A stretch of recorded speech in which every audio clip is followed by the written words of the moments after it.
Greetings everyone.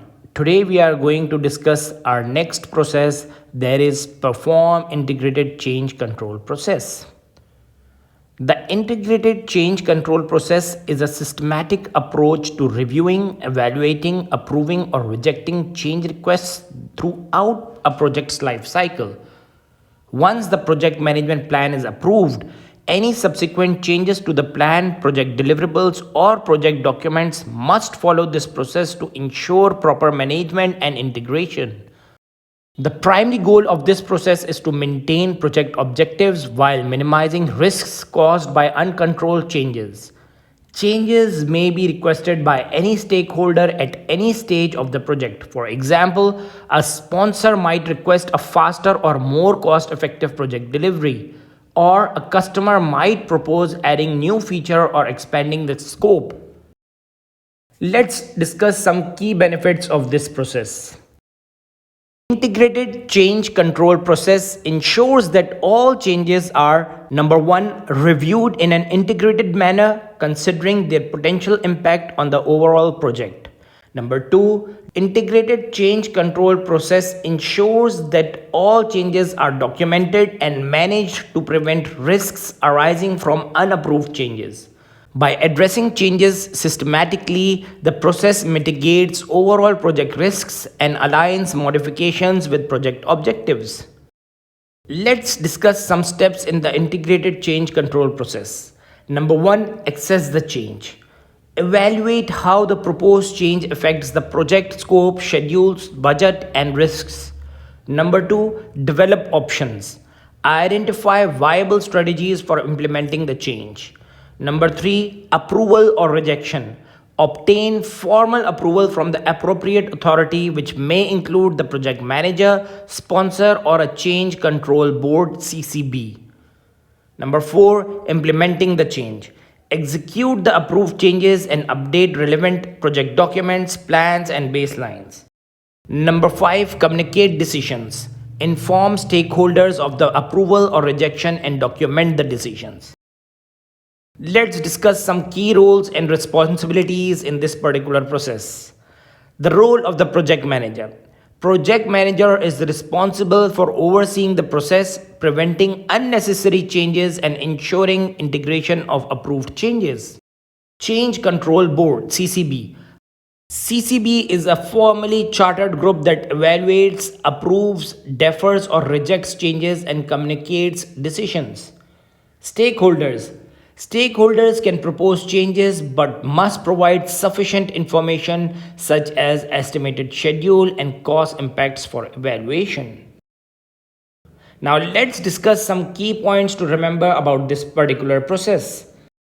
Number 1, before baselines are established, changes do not require formal control. After baselining, all changes must go through the integrated change control process.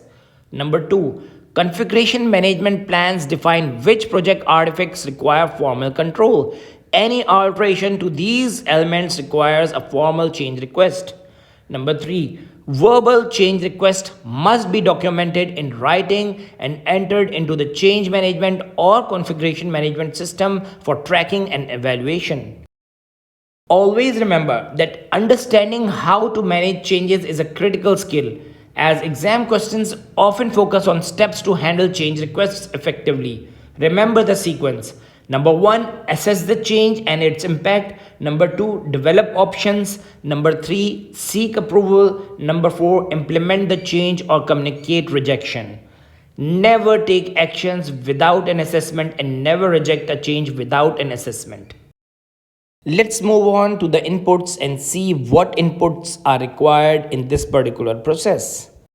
So the first one is project management plan, in which we are going to discuss change management plan, configuration management plan, and baselines.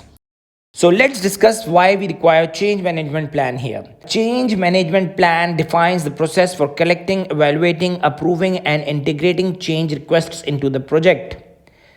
Configuration management plan. The configuration management plan specifies how the various components of a project will be configured. For instance, when deploying a large software package across multiple computers, the plan will detail how to configure each computer to ensure the software functions properly.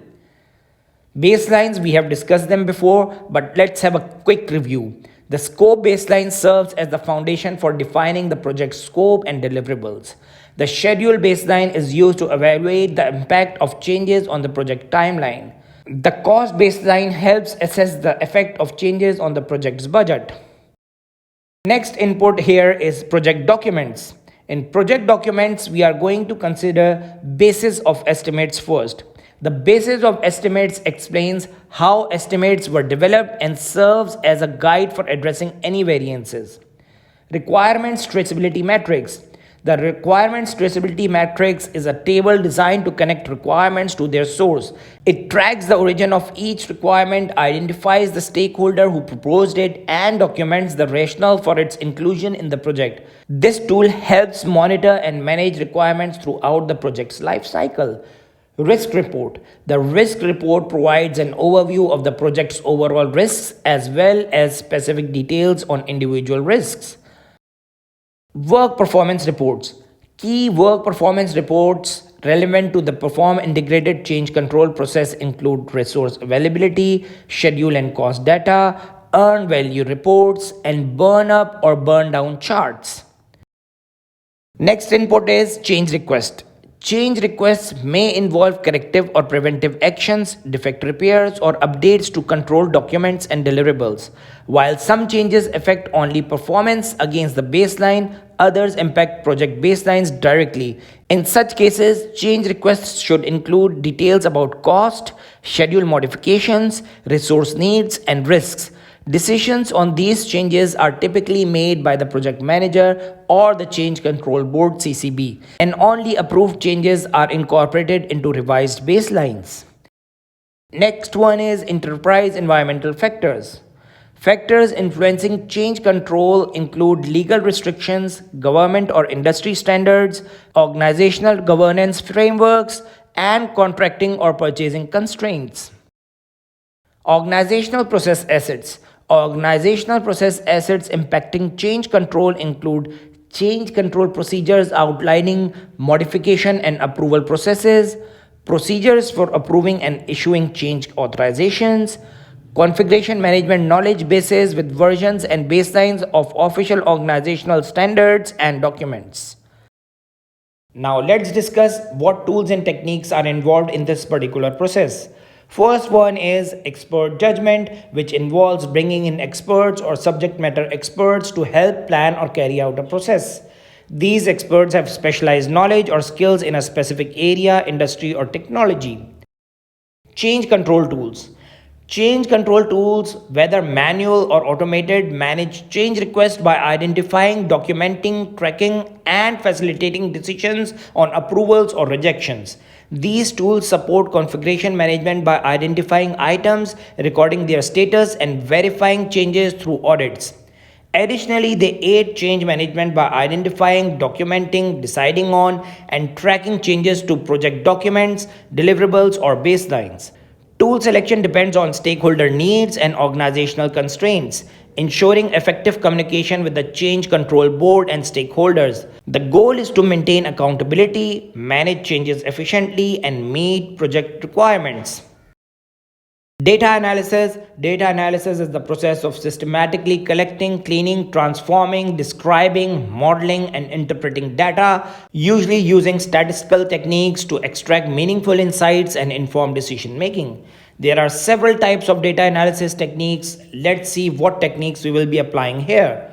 So the first one is alternatives analysis. Alternatives analysis is used to evaluate and select corrective actions or a combination of corrective and preventive actions to address deviations.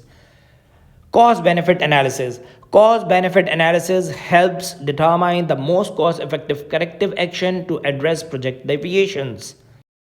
So the next tool involved in this particular process is decision making. In many processes, a large amount of data is collected and decisions must be made about how to utilize that information. Decision making is a tool used to select the best course of action to serve the project's needs. Let's discuss some common techniques used for decision making.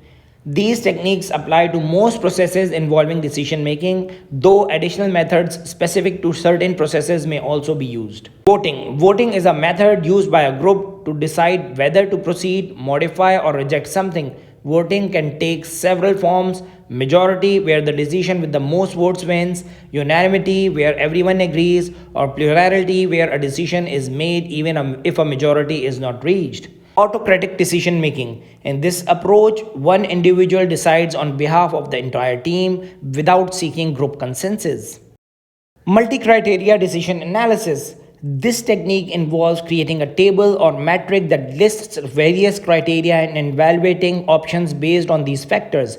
For instance, a project manager might assess team members based on criteria such as availability, experience, education, and cost. Each potential candidate is rated based on these factors to make an informed decision.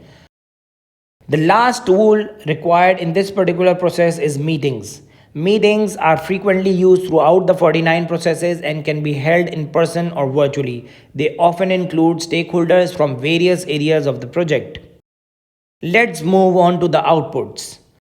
So the first output here is the approved change requests.